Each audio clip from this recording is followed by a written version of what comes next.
Alrighty, well, here's another machine. Let me get up here. Here's another machine.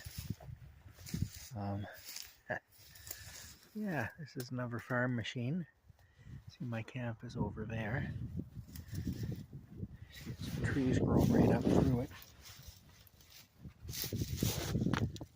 The old gears, the old wheels and the gears and stuff and the chains.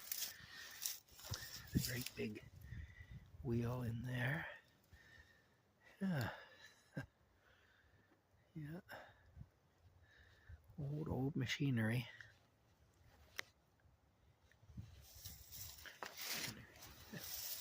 Yeah. There.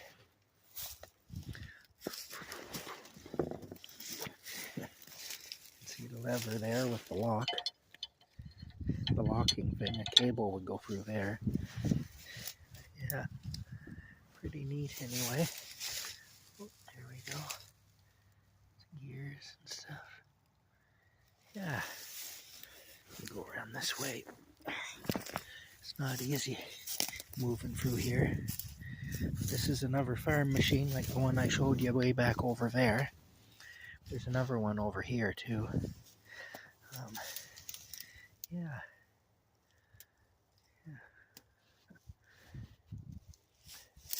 Anyway, let's the trees have all grown up through it and smashed it.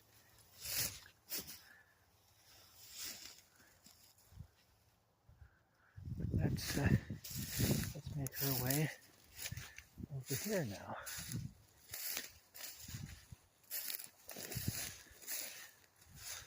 I'll show you one more machine. Well, alright. Here it is. Yeah. Another old farm machine. See the wheels there? This tree has collapsed on top of it. So it kind of obstructs the view. But yeah. There it is.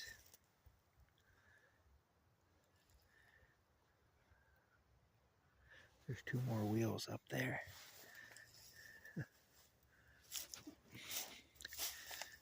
There's a whole bunch of fence rails that have rotted.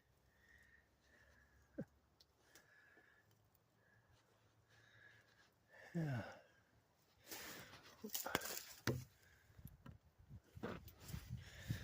Anyway.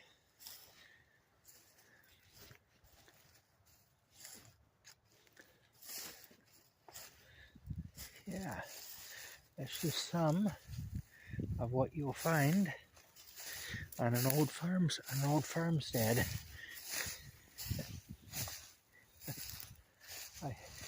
I made a video yesterday where I showed the other piece of equipment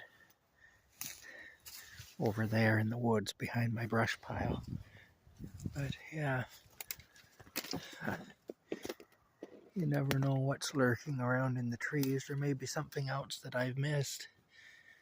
This is a good time to look because the leaves aren't on them yet, so you can actually see if there's anything lurking around. Anything hiding in the shadows in the trees.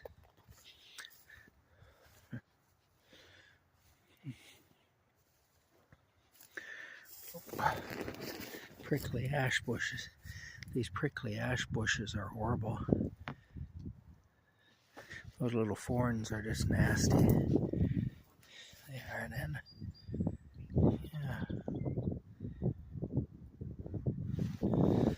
Let me look and see here. Oh, this is all prickly ash in here. I don't think there's anything I haven't found, but you never know. I'm just curious. Maybe you'll be with me when I make a new discovery. It could happen. I like seeing the old machinery though. I they do. Anyway, that's it. It's starting to sprinkle a little bit now out here. It is. So I reckon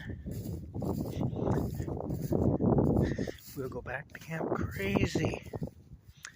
See, there's some critter has pooped there. Dried out poop of some sort from something. I don't know who made that poop or what made it, but something did. Let's see if our broccoli that I left here yesterday has been touched. Oh yeah, see, the big piece is gone. The big piece is gone. I had the big stem part that I threw here. It's gone. There's a little tiny piece still left there amongst the tomatoes that I threw here last winter. But yeah, the big piece like that's gone already. So something's had a feast. That's pretty good. A deer or a rabbit or a radioactive squirrel. I don't know. This tree now has all died completely and fallen apart. I suspect that this was a native trail marker, because you can see how it's growing unnaturally. It's just got up and turned. And I've seen pictures of native trail markers, and that's how they look. The native Indians used to force trees to grow a certain way to mark trails. And it also would tell people, if you were traveling through there, the way the tree was bent would tell you certain things. Like it'd tell you if there was water nearby or whatever, you know.